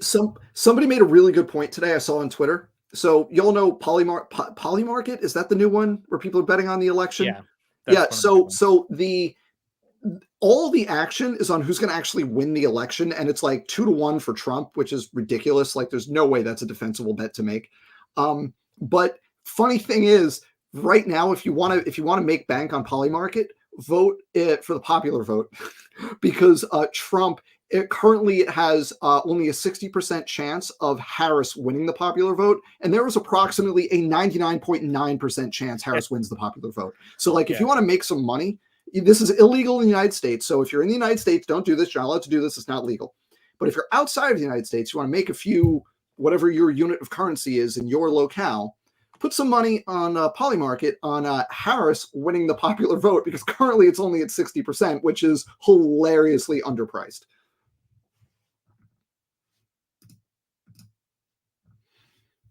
So that brings us... Oh, go ahead. No, I was going to ask where we're going next. Well, we only have one state left, my friend. We are talking about Georgia. Now, you have Georgia red, so this that is also perfectly defensible. This, as of a couple of days ago, this was my map. And I think last time we talked, this was my map. And just the last few days, I'm thinking, I don't know, man. I'm looking at the polling, and it's all within the margin of error. Mm-hmm. The polling for Georgia is probably, I think it's about Trump +1 right now. Depending on all the different, there's split ticket, there's 538, there's Silver Bulletin, which is Nate Silver's new thing. There's Decision Desk. Everyone's got their things. And I think if you put them all together, it's about Trump +1, Trump +5, maybe 1.5, depending on how you weight the polls and, what you count.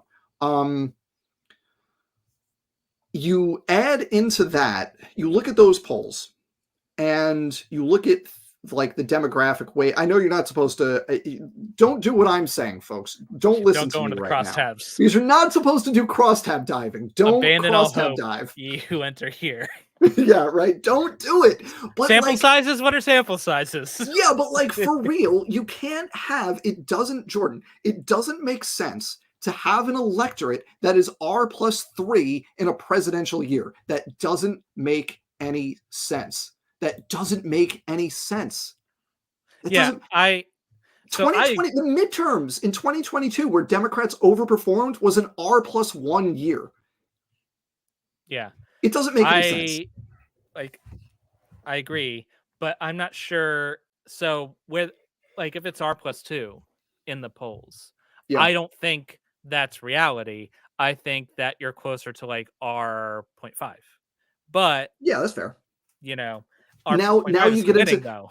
But now you get into Nikki Haley voters, because here's the thing: you're getting polls where it's Harris +1 top line, and then you go into the partisan weighting and it's R+4, and you're like, okay, if it's R+4 sample, but the top line is Harris +1, that indicates either a substantial Republican crossover vote or Harris is killing it with the independents. Quick question from the chat, Donald. I don't know how to pronounce that last name. Do you guys think there will be any impact from the scrubbing of voter rolls in several states? So where these have been happening, Virginia is one. That's the one I'm most familiar with because it's my state. That's I don't give a shit because he's not you'd have to scrub cities. It was only Virginia a couple thousand, I think. It was 5,000 or something. It wasn't enough to matter. It's concerning from a small d Democratic standpoint, as in that's not a good thing. But I don't think that will end up making an impact on the election because it's not happening as much in places where that would matter, like in Philadelphia or something. If they were scrubbing 5,000 voters in Philadelphia, that could matter. That would be a problem. And the thing is, kind of related to this, the states that are controlled by Republicans right now. So you have a Republican governor in Georgia. And then in Pennsylvania, Michigan, Wisconsin, that's all Democratic controlled. Arizona is Democrats up and down the the state government. Nevada, do they still have a Republican governor? Lex Salt, did he lose? I forget if they have a Republican governor or not in Nevada. But I think they have a Democratic Secretary of State who is responsible for election administration. My point is, in the 2022 midterms, Democrats did well in a lot of these states, Georgia aside, in terms of winning the positions like governor and secretary of state that control the election administration. So in the swing states, this is not something I'm particularly worried about. Nevada is a Republican governor. Okay. It's a normie Republican, I think. I haven't heard much about scrubbing or anything going on there. Georgia, it is a concern. Kemp is the governor, very popular Republican governor. He tried this 2018, 2020. There was definitely some shenanigans in terms of removing voters from the rolls. But Kemp is also not a MAGA Republican. He's to the extent normie Republicans still exist, he is one of them. That doesn't make him good. That just makes him not a Nazi. And it makes him comfortable being in the same room as Nazis, which makes him a Nazi. Fair enough. Fair enough. Hey, if there's a Nazi sitting at a table, 5 more people sit down with the Nazi. What do you have? 6 Nazis. 6 Nazis at the table. Yep. No, you're right. You're not wrong. Yeah, you're not wrong. but in terms of, so this is, Georgia has its own thing because Trump threatened the governor and the secretary of state, and the famous like just find me 11,000 votes phone call was with the then Georgia secretary of state and current secretary of state. So the likelihood of shenanigans in Georgia, I think, is relatively low in terms of the state government putting the thumb on the scale. If he wasn't going to fold to the sitting president, yeah, then I don't think he's going to fold now. Yeah. Yeah. And the other thing, there was something else with Georgia. The other thing with Georgia is that they actually instituted reforms to count their votes really fast. Unlike, so Pennsylvania will still count very slowly because Republicans in the state legislature blocked the reforms that would allow them to count their votes very fast, like Florida does. And that actually is also the case in some of these other states. I think Michigan and potentially Nevada also have that same problem. Arizona counts pretty fast. Georgia counts potentially very fast. So we could have by like 9 p.m., we could have 75% of the Georgia vote counted. And so we'll have like some really good kind of bellwether indicators from Georgia very early on election night. So you know what? As we're sitting here talking about this, Jordan, you know what? One of we are, I believe you and I, we're both aficionados of fantasy literature. And I believe we each, one of our favorite characters for each of us is our friend Matt from Wheel of Time. Mm-hmm. And for those of you who haven't read Wheel of Time and don't know Matt, it's fantastic character. It's kind of a gambler, kind of a roguish character. And one of his things is when, he's in a situation, one of his kind of go-tos is, it's time to toss the dice. And sometimes you just got to roll the dice and hope it comes up your way. So you know what, Jordan, I'm looking at this map. I think it's time to toss the dice. And you know what I'm going to do? Final answer. Well, this is my map. 308 to 230. Harris is pulling it out. We're going to swap North Carolina for Arizona. That's my map. I hope you're right. I do too, my friend. Because this map would be extremely difficult for shenanigans to do anything to, regardless of the level of shenanigans you have. Right. Because so many states would have to go along with it, it's very unlikely. Yeah. You know what would be a shitty map in terms of shenanigans? Sorry, not New Mexico. That would be a shitty map for shenanigans because Nevada and Georgia, there would be shenanigans.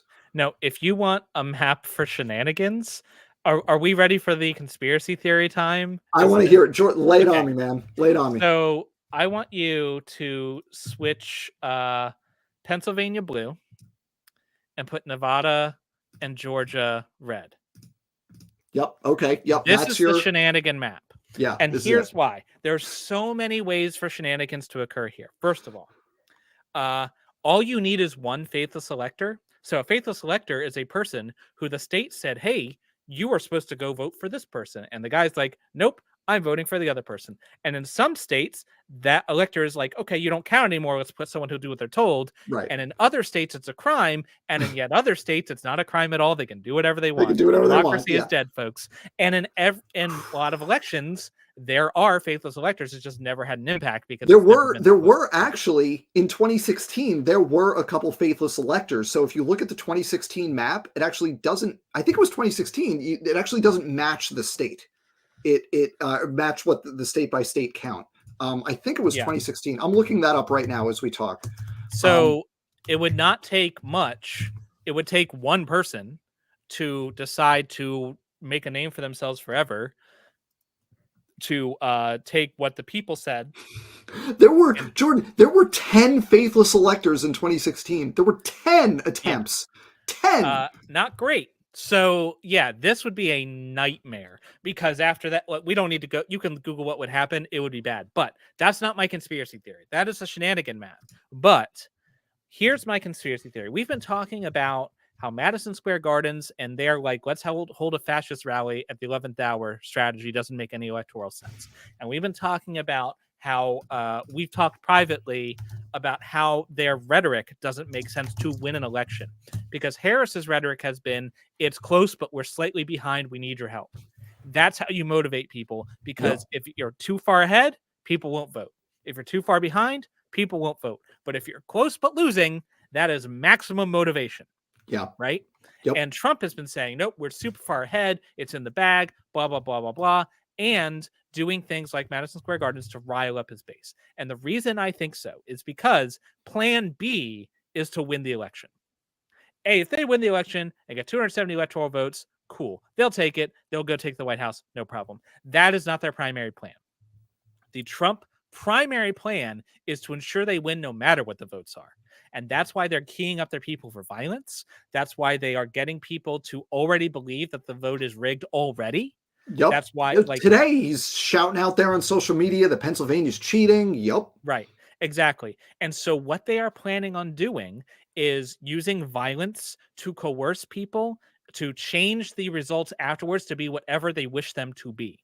And so they're just going all in on fascism. They're like, this is all chips are in. We're winning big today and never having to play again. That's what they're doing. And so when you see things like an MSG, when he's like, oh, we've got a secret with Johnson, and like we'll tell you our little secret later. I think that the primary plan of the Trump campaign is to use the pretext of fraud, just like they did in 2016, but this time competent, this time planned, right? And to use the Speaker of the House to do things like, hey, they didn't certify their election or their slate of electors by the December 11th. That state doesn't get electors anymore. So now you're below the threshhold. Now it goes to the House of Representatives. And right. And then they win in the House. And so because the bass-ackwards way they vote if it goes to the House of Representatives. Because let's say hypothetically that Democrats were to take the House of Representatives, but you have a tie, a 269 to 269 tie, or you have faithless electors or something.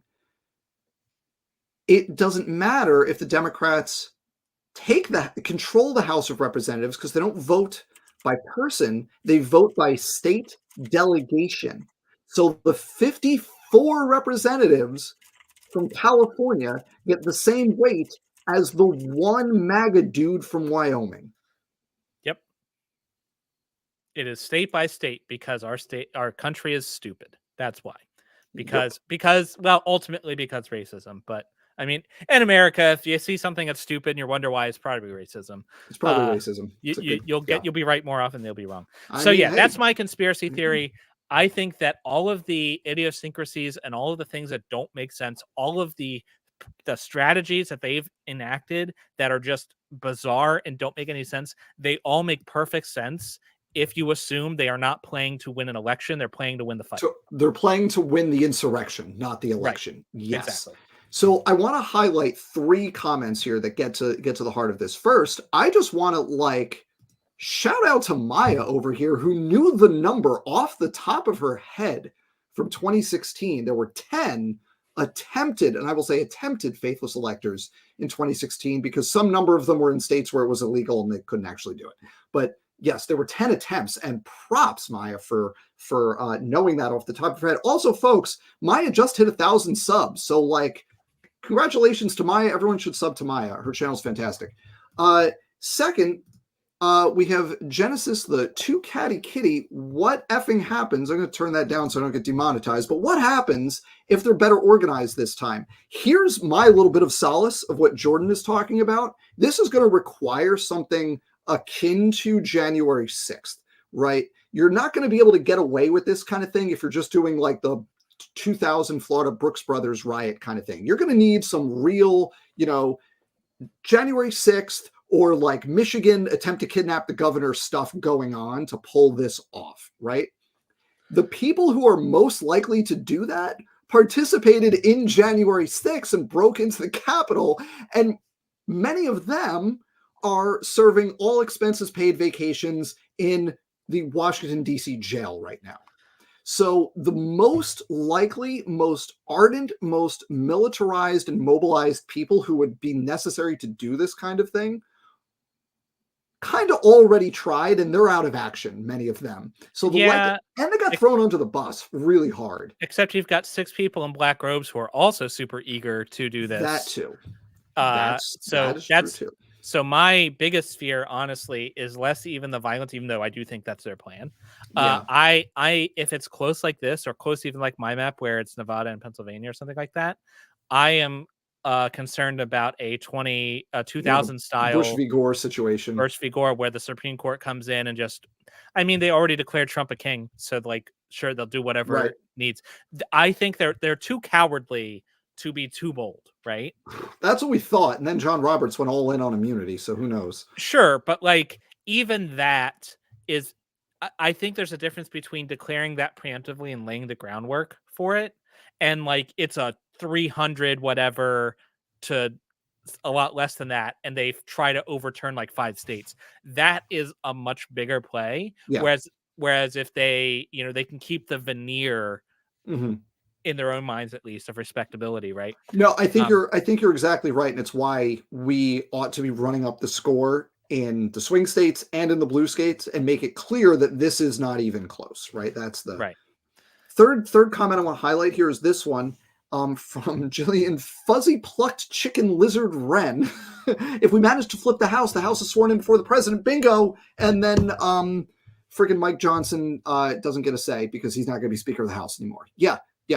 If we win the House, then all this stuff is moot because like there can't be shenanigans if Democrats are controlling the House. Couldn't agree more. Yep. Yeah. So Jordan, how are we feeling? I feel pretty good. I feel decent. I feel better than I have for a while. Like I said, I feel very zen. If the Harris campaign, which has been beautifully run, one of the most well executed campaigns in living memory, right up there with Obama, like just super disciplined, extremely targeted. If this campaign can't win, then America just chose fascism. And that's just all there is to it. Totally agree. This is not going to come down to, voters in Dearborn, Michigan, or not enough turnout in Phil. Like, this is not going to come down to strategic or tactical choices that the Harris campaign made that leave 10,000 voters here, 5,000 voters there on the table. If Trump wins this election, I mean, you're coming into this, he's going to get maybe, let's say, 48% of the national popular vote. If that's enough to put him over the top, then that means you've got not all of those voters, but, probably 40% of the national popular voters basically going into it both eyes open saying, yeah, I'm okay with some light fascism. That's fine with me. Just a little bit as a treat, Just it's a little cool. bit. Yeah. And but folks, if we win, we get to have 4 more years of democracy as a treat. Right. And then we get to fight fascism again in 4 years. Yeah. So I want everyone to bring this energy again, because don't forget, this means roughly 40% of Americans are fascists. And so we're going to keep having this fight until they're gone. Yeah. Yep. And this is the thing that I was having this conversation with people who were politically engaged yesterday, but not as obsessive as I am, talking about how Trumpism is the Republican Party now. Like, he won. There is no Republican Party aside from MAGA now. And if you look at the under 35 Republican Party, they are literal proud Nazis. They're all Groypers. That's the tradition that they're coming up in. If you don't know the term Groyper, God bless you. Just keep it that way. And so this problem is not going away. And I saw a tremendously stupid tweet this week. And Jordan, I think you saw it too. And I think we both may have dunked on the person who did the bad tweet. But it was something like, hey, I thought we voted in 2020 to defeat fascism. You're telling me I have to do it again? Yes. That's how it works. Elections are like wiping your butt. You have to do it every time. And I feel for people, particularly people who are just now starting to vote and are like, you guys say it's the most important election of our lives every time. I'm sorry, but it is. We did not used to say this. Yeah. It was not like this. Look, I campaigned for Obama in 2012, but you know what? If Romney had won in 2012, I wasn't scared for the fate of democracy. Sure. I wasn't scared that there were going to be literal concentration camps at the southern border and literal ethnic cleansing happening throughout the country. Those were not fears that I was trying to convey to swing voters when I was making phone calls for Obama in 2020, right? But those are things that are going to happen now if Trump wins, right? And that's where the Republican Party is now. Okay, we're talking Christian nationalism, fascism, literal ethnic cleansing, like rights. Forget about it. You've got people talking about headship voting, where in a family you get as many votes as there are people, but the husband casts all of them. Right? You're talking about a backdoor undoing of the 19th Amendment. Right? Yeah. That's where the party is now. So yes, until that is no longer the state of the Republican Party, every election is the most important election of our lifetime, because every election, we have to win every time. They only have to get lucky once. Right, exactly. And so that's the thing that I feel for people who aren't super excited for various reasons, but when there is a literal fascist party on the ballot, and that's what the Republican Party is now, they are the party of fascism.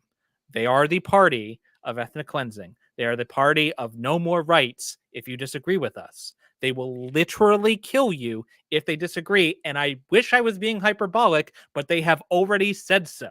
And when they're telling you that, you should believe them. Believe them. Right. That means now is not the time for your protest vote. Now is not the time for you to be cute and write in Mickey Mouse or Joe Biden, whoever else. No, there is one vote and one vote only that is anti-fascism, and that's a vote for Harris and the Democratic Party. And if you don't vote for Harris, then you are less anti-fascist than Dick Cheney, and that is pathetic. If that dude who is like Darth Vader but real life can figure it out, what are you doing? I have nothing to add to that. I think that is the perfect place to lead it. Vote for Harris. Be anti-fascist, just like Dick Cheney. If that's not a ringing endorsement, I don't know what is. It's freaking true. I can't believe it. I mean, look, Harris has, talk about a technically proficient campaign. Harris has assembled an ideological coalition that goes from AOC to Dick Cheney. Via Taylor Swift. Man, Jordan, thank you so much for spending this time with me. Folks, I hope that was informative. I hope that has motivated you to do something, anything, to get us over the finish line in the next 6 days. The election ends in 6 days. This time, right now, it's almost 11 p.m. Eastern. This time, right now, 6 days from now, we're going to have a really good idea who's going to be the next president. And my guess is by 3, 4, 5 a.m. on Wednesday, we're going to know. So don't wake up on Wednesday morning, see the results, and think, damn, I wish I had done more. Don't do that. Do something. Anything. Send the Harris campaign $5. Make a few phone calls. Knock a few doors. Talk to your neighbors. Put a yard sign out just to signal that you are voting for Harris. Make sure a yard sign disappears. I don't know, but maybe who knows what happens to them. It's look, weird. I'm not advocating for anything of questionable legality over here. I'm just saying. I'm just saying it's weird. Magic.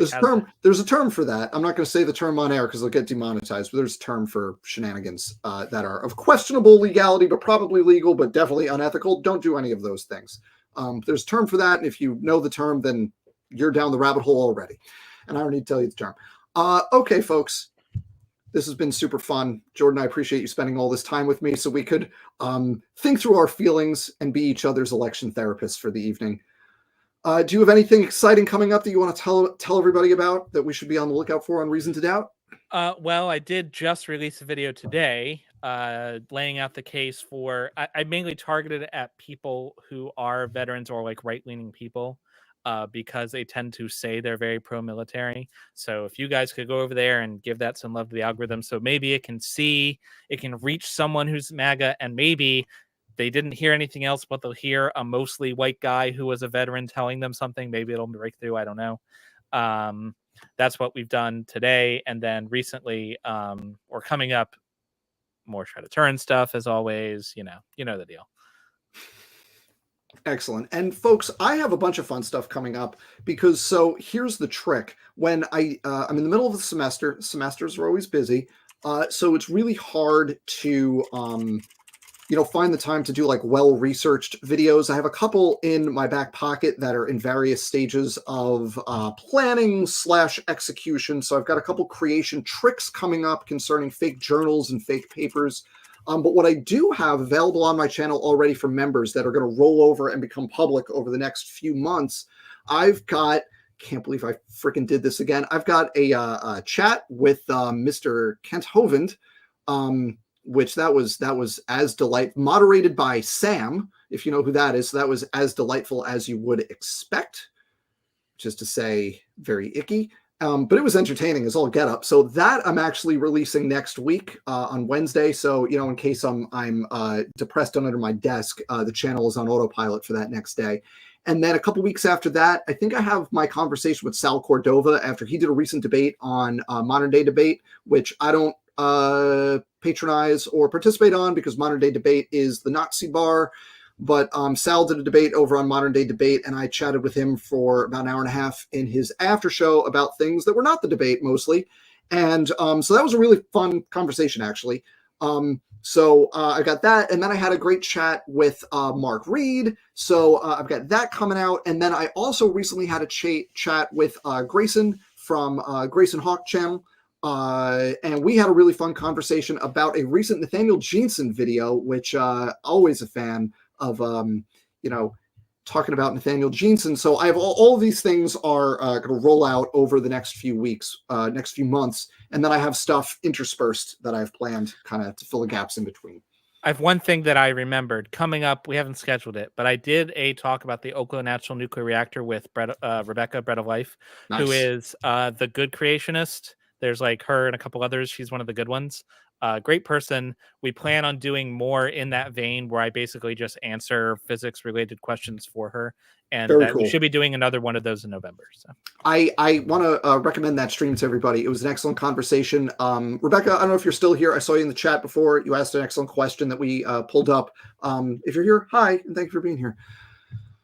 All right, folks, I think that is where we are going to leave it. This has been so much fun. Stay safe, everybody. Remember to, get your rest, take time for yourself, stay healthy, and do whatever you can do to help Harris win and defeat fascism between now and next Tuesday. And man, Jordan, we better win this, man. It's going to be a really long 4 years, conservatively, if we don't win. Conservatively, but it's terrible. Making light of the situation. All right, I'm in it for the bad jokes. All right, thanks everybody. It's been fun. Have a great night. I will see you soon.